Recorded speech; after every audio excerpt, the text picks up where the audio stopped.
नमस्कार, जय हिंद सभी साथियों को। तो साथियों, आज हम पढ़ने वाले हैं कक्षा 10 के टॉपिक है हमारे पास नियंत्रण एवं समन्वय। इसके कक्षा 10 का ये टॉपिक है नियंत्रण एवं समन्वय। इसके जो हैं अपन MCQ देखने वाले हैं यहाँ पे आज, जो परीक्षा के लिए बहुत ही उपयोगी रहेंगे आपके। और कुल प्रश्नों की संख्या जो है साथियों यहाँ पे 25 रखी गई है। तो आप वीडियो के अंत में बताना ज़रूर कि आपके कितने क्वेश्चन सही हो रहे हैं और आपकी तैयारी को भी परखिएगा। तो चलिए शुरू करते हैं आज का पहला प्रश्न। पहला प्रश्न ये रहा हमारे सामने, पौधों की जड़ें हैं। पौधों की जड़ें हैं। ए ऑप्शन है सकारात्मक रूप से जियोट्रोपिक। बी ऑप्शन है हमारे पास नकारात्मक रूप से जियोट्रोपिक। ऑप्शन सी है सकारात्मक रूप से फोटोट्रोपिक। और डी है इनमें से कोई नहीं। तो देखिए पहले इनके हिंदी में अनुवाद है। जियोट्रोपिक का मतलब होता है गुरुत्वानुवर्तन। जियोट्रोपिक का मतलब क्या है? गुरुत्वानुवर्तन। गुरुत्वानुवर्तन मतलब गुरुत्वाकर्षण की दिशा में गति करना। जियोट्रोपिक का मतलब तो क्या हो गया यहाँ पे गुरुत्वाकर्षण। फोटोट्रोपिक का मतलब है प्रकाश की दिशा में गति करना। प्रकाश की दिशा में गति करना या प्रकाशानुवर्तन, इसको अपन क्या कह सकते हैं? प्रकाशानुवर्तन कह सकते हैं। तो पौधे की जड़ें जो है अपने को पता है किस दिशा में गति करती है, वो गुरुत्वाकर्षण बल की दिशा में गति करते हैं। गुरुत्वाकर्षण बल अपने को पता है नीचे की तरफ लगता है और पौधे की जड़ें भी जमीन में नीचे की तरफ ही वृद्धि करती हैं। तो यहाँ पे ऑप्शन ए सकारात्मक रूप से जियोट्रोपिक या सकारात्मक रूप से गुरुत्वानुवर्तन, ये अपना बिल्कुल सही आंसर हो जाएगा। यहाँ पे देखिए, यहाँ पे मैंने आपके लिए चित्र भी लगाया है, बिल्कुल अपने NCERT का चित्र ही है ये। कि यहाँ पे देखिए गुरुत्वानुवर्तन दिखाता पादप, ये नीचे वाला चित्र। यहाँ पे देखिए पौधे की जो जड़ें हैं वो नीचे की तरफ जा रही हैं और पौधे का जो तना है वो ऊपर की तरफ जा रहा है। तो इसको अपन क्या है, धनात्मक या सकारात्मक रूप से गुरुत्वानुवर्ती या धनात्मक गुरुत्वानुवर्ती अपन कह सकते हैं। और पौधे का जो तना है वो ऊपर की तरफ गति कर रहा है, मतलब गुरुत्वाकर्षण के विपरीत गति कर रहा है। तो इसको अपन कहेंगे ऋणात्मक गुरुत्वानुवर्तन। और ऐसे ही तने की बात करें तो यहाँ तना देखिए प्रकाश की दिशा में गति कर रहा है, इसलिए इसको अपन धनात्मक प्रकाशानुवर्तन कहेंगे ऊपर वाले चित्र में। और जड़ें जो हैं प्रकाश के विपरीत दिशा में गति कर रही, इसको अपन ऋणात्मक प्रकाशानुवर्तन कहेंगे। तो उम्मीद है साथियों आपको ये चित्र समझ में आया होगा। आपने बिल्कुल NCERT का क्वेश्चन ही है ये। चलिए नेक्स्ट क्वेश्चन के लिए आगे बढ़ते हैं अपन। पानी के प्रति पौधों की जड़ों की प्रतिक्रिया कहलाती हैं। पानी के प्रति पौधों की जड़ों की प्रतिक्रिया मतलब पौधों की जो जड़ें हैं वो पानी के साथ में कैसी प्रतिक्रिया करती हैं। ए ऑप्शन है यहाँ पे केमोट्रोपिज्म, या हिंदी में इसको अपन कहते हैं रसायनानुवर्तन। बी है प्रकाशानुवर्तन। सी है जलानुवर्तन। और ऑप्शन डी है गुरुत्वानुवर्तन। तो देखिए यहाँ पे जल पानी के बारे में पूछा है, तो पानी के प्रति जो व्यवहार करेगी उसको अपन कहेंगे जलानुवर्तन या हाइड्रोट्रोपिज्म। तो यहाँ पे सी बिल्कुल अपना सही आंसर हो जाएगा। ऑप्शन नंबर सी जो है बिल्कुल अपना सही आंसर होगा कि जल के साथ में जो गति करेगी उसको अपन कहेंगे जलानुवर्तन। और जड़ें जो हैं वो धनात्मक जलानुवर्तन गति दर्शाती है। चलिए नेक्स्ट क्वेश्चन के लिए आगे बढ़ते हैं। निम्न में से कौन सा पादप हार्मोन कोशिका विभाजन को बढ़ाता है? कौन सा पादप हार्मोन कोशिका विभाजन को बढ़ावा देता है? ऑप्शन है auxin, B gibberellin, C cytokinin और डी एब्सिसिक एसिड। यहाँ पे साइटोकाइनिन है साथियों। तो देखिए कोशिका विभाजन को प्रेरित करने वाला हार्मोन कौन सा है अपने पास? साइटोकाइनिन। ये साइटोकाइनिन हार्मोन जो है अपने फलों और पत्तियों में ज़्यादा पाया जाता है। फलों में जहाँ पे पके हुए जो फल हैं उसके अंदर कोशिका विभाजन को बढ़ाता है, तो फलों में ज़्यादा पाया जाता है साइटोकाइनिन। फलों में कोशिका विभाजन को बढ़ाने का काम करता है। ऑक्सिन हार्मोन अपने को बताएं पौधे के शीर्ष भागों में पाया जाता है। पौधे के शीर्ष भागों में पाया जाता है और लंबाई बढ़ाने में सहायक है। जिब्रेलिन अपने को पता है तने की लंबाई के लिए आवश्यक है, तने में पाया जाता है। और एब्सिसिक एसिड जो है ये वृद्धि को रोकता है। एब्सिसिक एसिड जो हार्मोन है वो वृद्धि को रोकने का काम करता है, वृद्धि को संदमित करने का काम करता है। चलिए नेक्स्ट क्वेश्चन के लिए आगे बढ़ते हैं। यहाँ पे नेक्स्ट क्वेश्चन क्या, पौधों से परिपक्व पत्तियों और फलों का गिरना निम्नलिखित में से किस पादप हार्मोन के कारण होता है? पौधों से परिपक्व पत्तियों और फलों का गिरना निम्नलिखित में से किस पादप हार्मोन के कारण होता है? तो देखिए यहाँ पे ऑप्शन ए है ऑक्सिन, बी है साइटोकाइनिन, सी है जिब्रेलिन और डी है एब्सिसिक एसिड। तो अभी हमने देखा था ऑक्सिन तो वृद्धि को बढ़ाता है, शीर्ष भागों में पाया जाता है।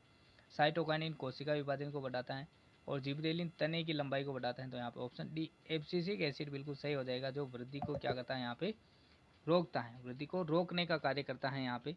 तो एब्सिसिक एसिड बिल्कुल अपना सही आ जाएगा। इसको ABAB कहते हैं। एब्सिसिक एसिड को अपन क्या कहते हैं, ABA एब्सिसिक एसिड। चलिए आगे बढ़ते हैं। यहाँ पे मानव शरीर का सर्वोच्च समन्वय केंद्र है। ऑप्शन ए है मेरुरज्जु, बी हृदय, सी मस्तिष्क और डी किडनी। तो मानव शरीर का जो सर्वोच्च समन्वय केंद्र वो है हमारा मस्तिष्क। अपने शरीर में जो सभी सोचने विचारने का जो काम है वो किसके द्वारा किया जाता है, मस्तिष्क के द्वारा ही किया जाता है। चलिए आगे बढ़ते हैं नेक्स्ट क्वेश्चन के लिए। प्रश्न नंबर 6 है हमारे पास, शरीर की मुद्रा और संतुलन किसके द्वारा नियंत्रित होता है। शरीर की मुद्रा और संतुलन किसके द्वारा नियंत्रित होता है। बहुत ही अच्छा क्वेश्चन यहाँ पे। ऑप्शन ए है पोन्स, बी है मेडुला ऑब्लांगेटा, सी है सेरिबेलम और डी है सेरेब्रम। तो यहाँ पे देखिए शरीर की मुद्रा और संतुलन जहाँ पे आ जाएगा वो काम होगा अपने सेरिबेलम के द्वारा, जिसको अपन कहते हैं अनुमस्तिष्क। सेरिबेलम को क्या कहते हैं साथियों, अनुमस्तिष्क कहते हैं। बहुत ही इम्पोर्टेंट पॉइंट है ये, अनुमस्तिष्क कहते हैं इसको। अनुमस्तिष्क जो है अपने संतुलन का काम करता है। जो शराबी व्यक्ति होते हैं, जो शराब पीने के बाद जो चलते हैं, अपने को पता है वो टेढ़े मेढ़े चलते हैं, अपने को सांप के जैसे ऐसे झिकझिक चलते हैं ऐसे।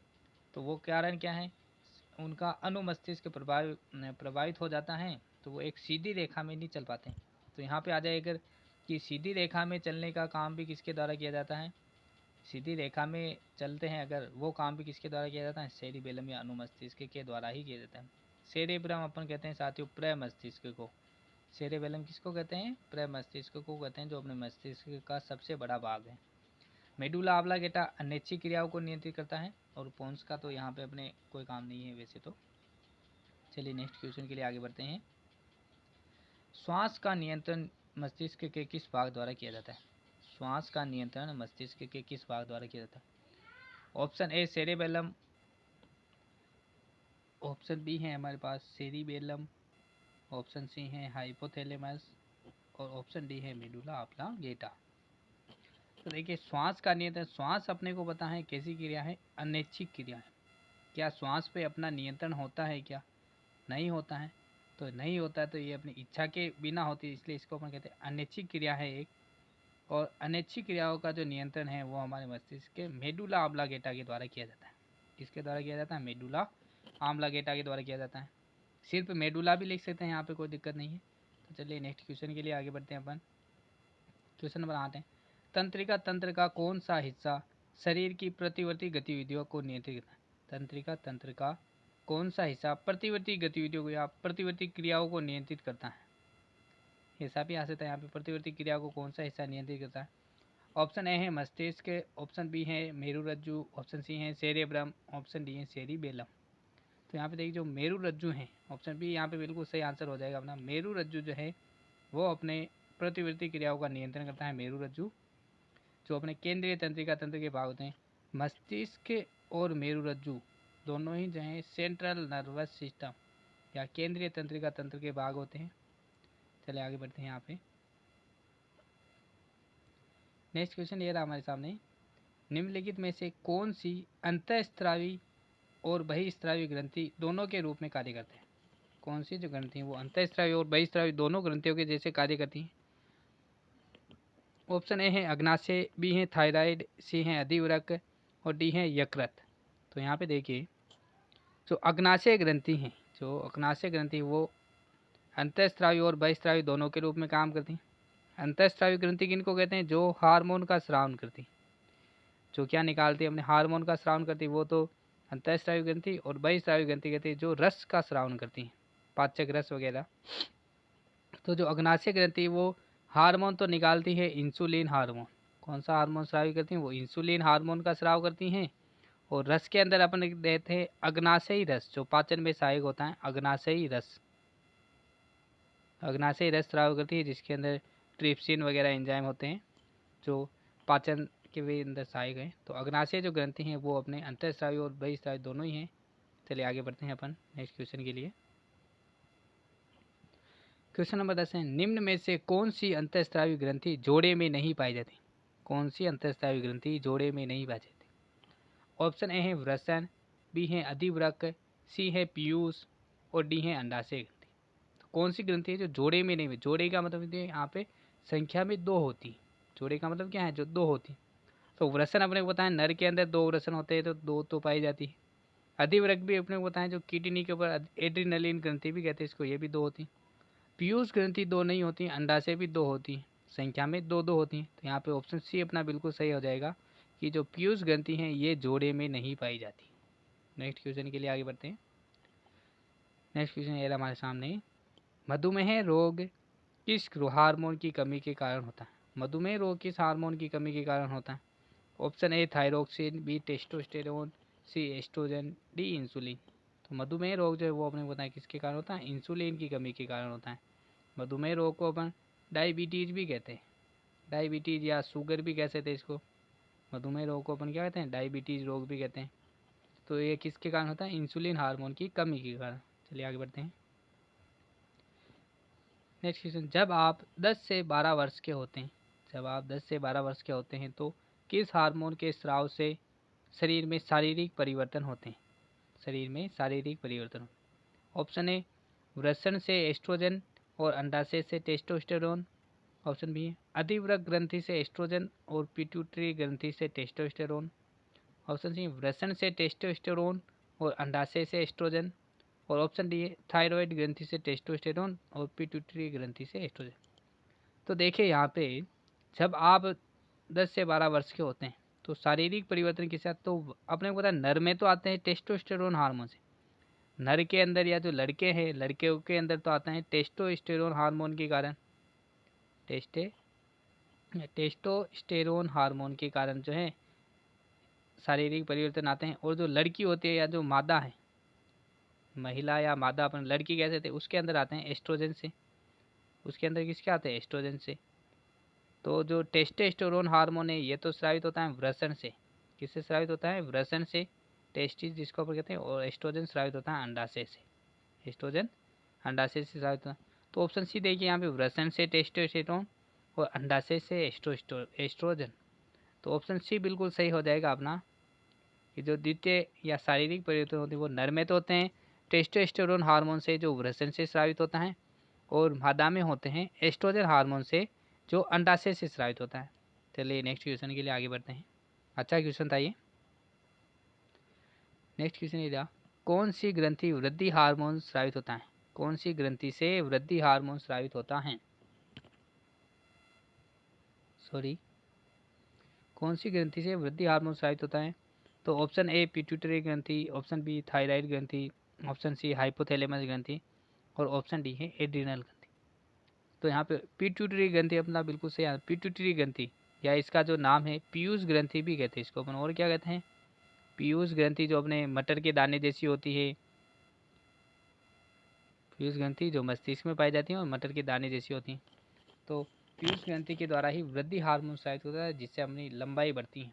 चलिए आगे बढ़ते हैं। निम्न में से थायरोक्सिन हार्मोन के बारे में कौन सा कथन गलत है? कौन सा कथन यहाँ पे गलत पूछा है साथियों? तो वो भी थायरोक्सिन हार्मोन के होते हैं। थायराइड ग्रंथि को थायरोक्सिन को संश्लेषित करने के लिए आयोडीन की आवश्यकता होती है। ऑप्शन बी है थायरोक्सिन को थायराइड हार्मोन भी कहा जाता है। ऑप्शन सी यह शरीर में प्रोटीन, कार्बोहाइड्रेट और वसा के चयापचय या उपापचय को नियंत्रित करता है। ऑप्शन डी आयरन थायरोक्सिन के संश्लेषण के लिए आवश्यक है।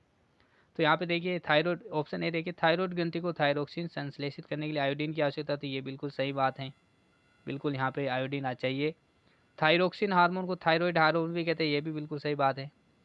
यह शरीर में प्रोटीन, कार्बोहाइड्रेट और वसा के उपापचय को नियंत्रित करता है, ये भी बिल्कुल सही है। ऑप्शन डी यहाँ पे कि आयरन थायरोक्सिन के संश्लेषण के लिए नहीं, ये अपने को नहीं चाहिए, ये बात गलत है। तो अपने को क्वेश्चन में भी यहाँ पे गलत ही पूछा है, तो डी अपना बिल्कुल सही आंसर आ गया कि आयरन थायरोक्सिन के संश्लेषण के लिए आवश्यक है, ये गलत बात है। चलिए आगे बढ़ते हैं। नेक्स्ट क्वेश्चन, सेरेब्रम या प्रमस्तिष्क का मुख्य कार्य है? सेरेब्रम प्रमस्तिष्क का मुख्य कार्य है। ऑप्शन ए सोचना, बी सुनना, सी स्मृति और डी संतुलन। तो यहाँ पे देखिए प्रमस्तिष्क का जो मुख्य कार्य है वो है सोचने का कार्य। अपन कोई भी काम सोच रहे हैं, सोचने का कार्य किसके द्वारा किया जाता है? मस्तिष्क के प्रमस्तिष्क या सेरेब्रम के द्वारा किया जाता है। बाकी सुनना, स्मृति, संतुलन, इसके केंद्र भी अग्र मस्तिष्क के अंदर ही होते हैं। चलिए आगे बढ़ते हैं यहाँ पे। नेक्स्ट क्वेश्चन ये रहा, कौन सी तंत्रिकाएं केंद्रीय तंत्रिका तंत्र या मेरुरज्जु से मांसपेशी कोशिकाओं की ओर आवेगों को संचारित करती हैं? ऑप्शन ए संवेदी तंत्रिकाएं, ऑप्शन बी प्रेरक तंत्रिकाएं, ऑप्शन सी रिले तंत्रिकाएं और ऑप्शन डी है कपाल तंत्रिका। तो यहाँ पे जो ऑप्शन बी है प्रेरक तंत्रिका कोशिका, ये क्या होती है? मेरुरज्जु से मांसपेशियों की ओर आवेगों को संचारित। देखिए जब भी अपने कोई उद्दीपन मिलता है तो जो संदेश ले जाने वाली जो तंत्रिका होती हैं उनको तो अपन कहते हैं संवेदी तंत्रिका था, और जो मेरुरज्जु से वापिस संदेश को लेके आती है, मेरुरज्जु से वापिस संदेश को लेके आती है, उसको अपन कहते हैं प्रेरक तंत्रिका तंत्र। यहाँ पे अपन मान लें कि कोई भी अपनी मांसपेशी है जहाँ से अपने को उद्दीपन मिला है, तो वो उद्दीपन को लेके जाने का काम तो करती हैं प्रेरक तंत्रिका कोशिकाएं, सॉरी संवेदी तंत्रिका कोशिकाएं, और वापस मेरुरज्जु से संदेश लाने का काम करती हैं अपने प्रेरक तंत्रिका कोशिकाएं। तो चलिए आगे बढ़ते हैं यहाँ पे। प्रश्न नंबर 17, निम्न में से कौन सा पादप हार्मोन बीजों और कलियों में सुप्तावस्था को बढ़ावा देता है? सुप्तावस्था को बढ़ावा देता है। Option A auxin, B gibberellin, C cytokinin, D abscisic acid. तो सुप्तावस्था को साथ ही देखिए अपन कहते हैं डोरमेंसी, इसको क्या कहते हैं अपन? डोरमेंसी भी कहते हैं, डोरमेंसी कहते हैं। इसका मतलब है कि जो बीज और जो कलियां हैं वो सुप्त अवस्था मतलब उनकी वृद्धि बिल्कुल ही रुक जाती हैं। तो इसके लिए जिम्मेदार हार्मोन है एब्सिसिक एसिड। ये क्या करता है? वृद्धि को रोकता है। एब्सिसिक एसिड क्या करता है? वृद्धि को रोकता है। तो आपने पहले भी देखा था, ये वृद्धि को रोकने वाला हार्मोन है, वृद्धि को रोकने वाला हार्मोन है, या वृद्धि को दबाने वाला, संदमित करने वाला हार्मोन है। चलिए आगे बढ़ते हैं यहाँ पे। सूर्य के पथ के अनुसार सूरजमुखी की गति किसके कारण होती है? सूर्य के पथ के अनुसार सूरजमुखी की गति किसके कारण होती है? ए केमोट्रोपिज्म, बी जियोट्रोपिज्म, सी फोटोट्रोपिज्म, डी हाइड्रोट्रोपिज्म। या रसायनानुवर्तन, गुरुत्वानुवर्तन, प्रकाशानुवर्तन या जलानुवर्तन। तो सूर्य के कारण देखिए सूर्य से प्रकाश आता है और प्रकाश की दिशा में जो पेड़ पौधे गति करते हैं या अनुवर्तन दर्शाते हैं उसको अपन कहते हैं प्रकाशानुवर्तन। तो यहाँ पे ऑप्शन सी बिल्कुल सही हो जाएगा, प्रकाशानुवर्तन या फोटोट्रोपिज्म। चलिए आगे बढ़ते हैं नेक्स्ट क्वेश्चन। निम्न में से छुई मुई के पौधे की पत्तियों की गति किसके कारण होती है? छुई मुई के पौधे की पत्तियों की गति किसके कारण होती है? ए कीमोट्रोपिज्म, बी जियोट्रोपिज्म, सी फोटोट्रोपिज्म और डी हाइड्रोट्रोपिज्म। तो यहाँ पे देखिए छुई मुई के पौधे की गति, जैसे ही अपन छुई मुई के पौधे की पत्तियों को छूते हैं, स्पर्श करते हैं, तो उसके अंदर जो जल होता है वो पीछे की तरफ चला जाता है, तो पत्तियाँ सिकुड़ जाती हैं, पास पास आ जाती है। तो यहाँ पे अपना जलानुवर्तन या हाइड्रोट्रोपिज्म बिल्कुल सही रहेगा। अगर यहाँ पे स्पर्शानुवर्तन होता तो भी अपन उसको सही कर सकते थे, स्पर्शानुवर्तन भी सही है और जलानुवर्तन भी सही है। अगर दोनों ही हो तो जलानुवर्तन ज़्यादा सही रहेगा अपना। चलिए आगे बढ़ते हैं नेक्स्ट। तो देखिए यहाँ पे अपने छुई मुई के पौधे की फोटो भी लगा दी, छुई मुई का पौधा है। तो जैसे देखिए साथ यहाँ पे कि अपन जब पत्ती खुली है और जैसे इसको टच करते हैं अपन, जैसे इसको क्या कहते हैं टच करते हैं या स्पर्श करते हैं, तो ये पत्तियाँ क्या हो जाती हैं? सिकुड़ जाती हैं, पत्तियाँ सिकुड़ जाती हैं। तो ये जो गति होती है स्पर्श के कारण भी होती हैं और वास्तविक कारण तो है जलानुवर्तन के कारण होती हैं। तो चलिए आगे वाला क्वेश्चन देखते हैं। तो नेक्स्ट क्वेश्चन ये रहा वापिस देखिए साथियों कि निम्न में से छुई मुई के पौधे की पत्तियों की गति किसके कारण होती है? पहले जैसे क्वेश्चन है, ऑप्शन ए दे रखा है रसायनानुवर्तन, बी गुरुत्वानुवर्तन, सी प्रकाशानुवर्तन और डी स्पर्शानुवर्तन। तो अभी अपने देखा था कि स्पर्श करने पर वो पत्तियाँ सिकुड़ जाती हैं, तो इसको अपन कह सकते हैं स्पर्शानुवर्तन, और या इसको अपन कहते हैं जलानुवर्तन। जलानुवर्तन भी कह सकते हैं, दोनों ही सही है यहाँ पे। और ज़्यादा सही अगर दोनों ही पूछ ले, वैसे तो दोनों पूछेगा नहीं, अगर पूछ ले तो वहाँ पे जो है अपने जलानुवर्तन बिल्कुल सही रहेगा। वास्तविक कारण तो जलानुवर्तन ही है। चलिए आगे बढ़ते हैं। प्रश्न नंबर 20 है हमारे पास, निम्नलिखित में से कौन एक पादप हार्मोन है? कौन सा एक पादप हार्मोन है? Option A thyroxine, B estrogen, C cytokinin और डी इंसुलिन। तो देखिए यहाँ पे थायरोक्सिन, एस्ट्रोजन और इंसुलिन ये तो जंतु हार्मोन है, और साइटोकाइनिन जो है अपने पादप हार्मोन है जो कोशिका विभाजन को बढ़ावा देता है। तो ऑप्शन ए बिल्कुल सही रहेगा यहाँ पे, साइटोकाइनिन। चलिए नेक्स्ट क्वेश्चन के लिए आगे बढ़ते हैं। नेक्स्ट क्वेश्चन ये रहा, दो तंत्रिका कोशिका के मध्य खाली स्थान को क्या कहते हैं? दो तंत्रिका कोशिका के मध्य खाली स्थान को क्या कहते हैं?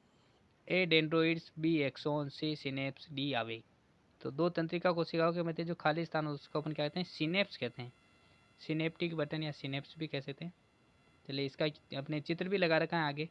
तो चित्र में अपन देखें कि यहाँ पे देखिए ये कोशिका का है, मतलब सेल बॉडी है, ये केंद्रक है। ध्रुमिका को अपन कहते हैं डेंड्रोइड्स। ध्रुमिका मतलब क्या है, डेंड्रोइड्स, डेंड्रोइड्स या डेंड्राइड्स।